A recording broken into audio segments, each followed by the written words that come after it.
Hei! Salut! Sunt Diana de la Băcănia Dulce și astăzi te invit să facem împreună turtă dulce folosind kitul pe care l-am pregătit special pentru tine. Hai să vedem ce conține acest kit.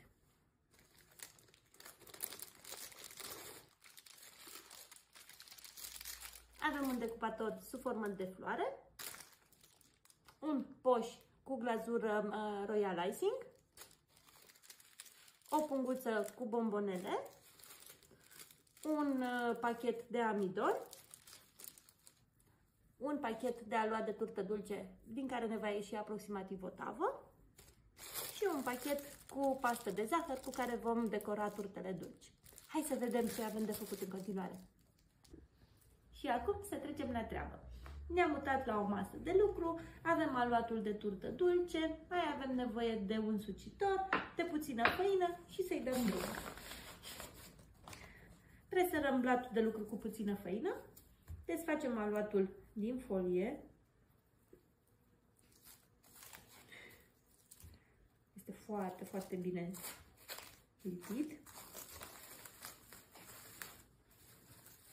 Punem aluatul pe blat, îl putem întoarce sau putem presăra puțină făină peste el, nu foarte multă.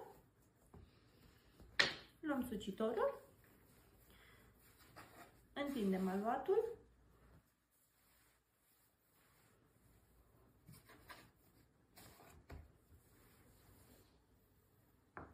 luăm forma. Forma are două părți, are o parte mai subțiată care taie și o parte care este mai groasă care ne va proteja mâna. Începem și decupăm formele apăsând pe aluat.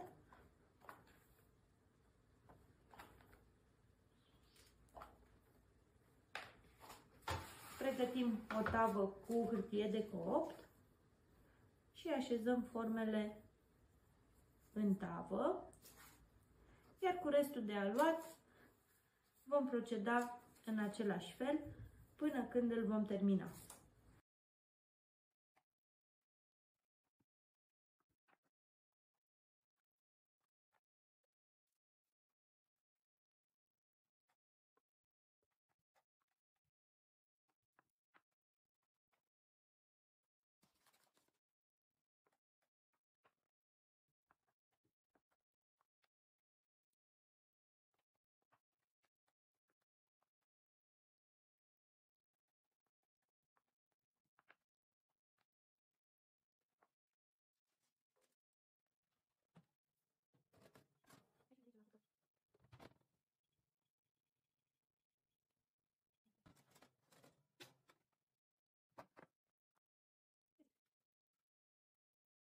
Trecem la următoarea etapă. Turtițele noastre sunt coapte. Pentru că noi le vrem puse pe băți, avem niște bețe de frigărui cu vârful ascuțit. Când turtița dulce este încă călduță, încă caldă, înfigem bățul în turtiță și procedăm așa la toate.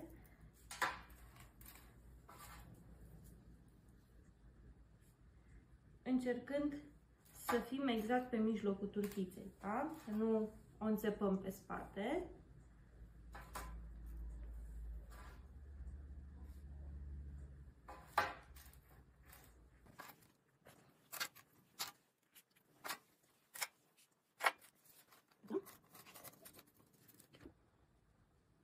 Turta dulce s-a răcit, ea a rămas așa pe băț. O să trecem la decorul propriu-zis. Avem mai multe variante. Una dintre variantele pe care aș vrea să vi-o propun ar fi să îmbrăcăm turtițele dulci în pastă de zahăr. Desfacem pasta de zahăr. Pasta de zahăr se comportă exact ca o plastidină, astfel că o să avem nevoie să o muiem. Ca să nu ni se lipească de mâini, e important să nu o ținem foarte mult în mâini, doar cât să fie un piculeț mai moale și avem nevoie și de puțin amidon. Punem puțin amidon pe blatul de lucru. Eu mă gândesc să fac una dintre turtițe albă, așa că iau puțină pastă de zahăr albă.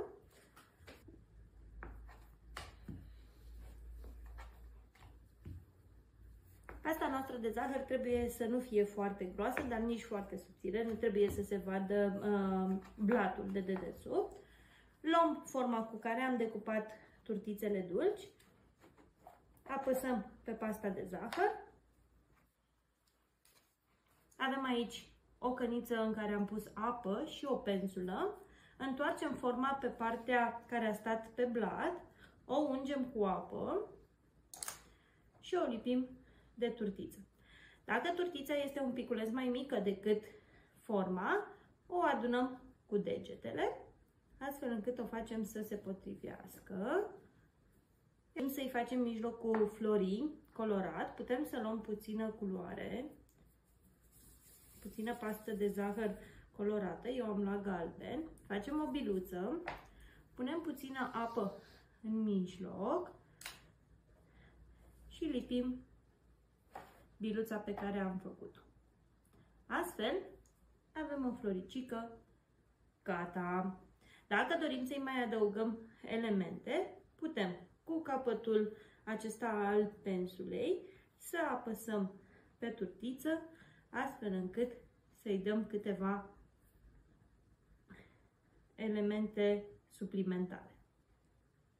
Putem chiar să apăsăm cu capătul pe mijloc.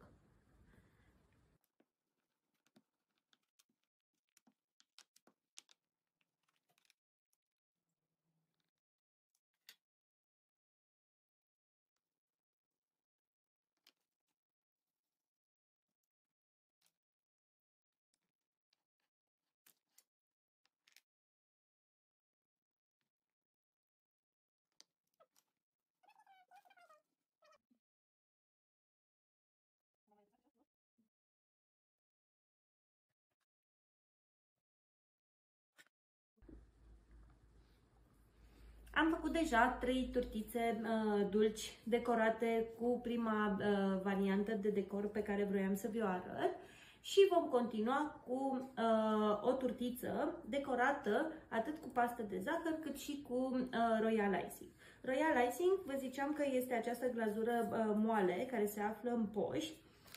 Vom avea nevoie de o foarfecă cu care să tăiem vârful poșului, nu foarte mult, astfel încât să nu curgă foarte multă glazură. Întindem puțină pastă, o decupăm cu aceeași formă, o ungem cu apă pe spate și o lipim de turta dulce.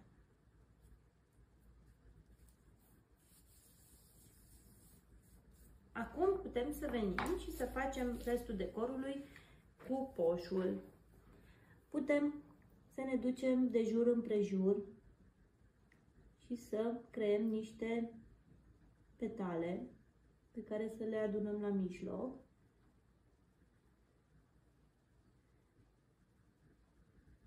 Iar la mijloc putem să punem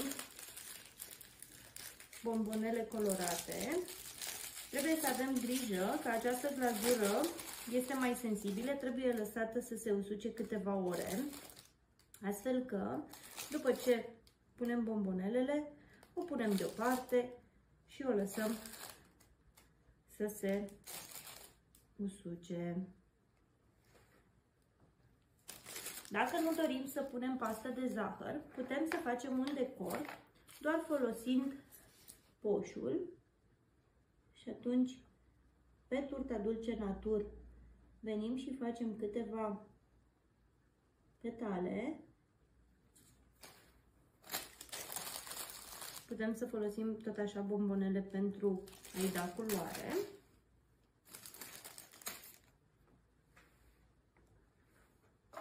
Putem să ne ducem doar pe marginea turtei dulci, să-i facem un decor și mai minimalist.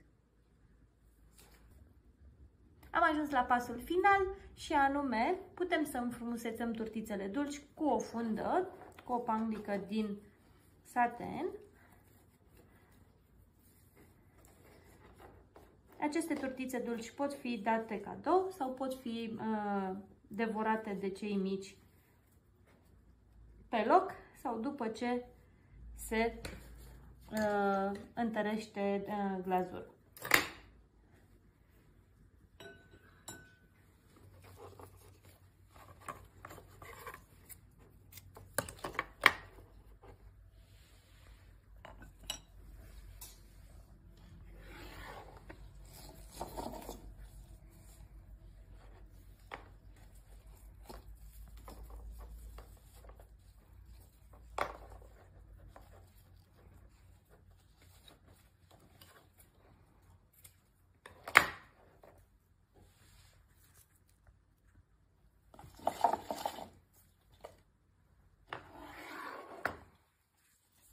Cred că poți să oprești. De astăzi îți mulțumesc că m-ai urmărit și sper că te-am inspirat. Te aștept cu drag la Bucătăria Dulce.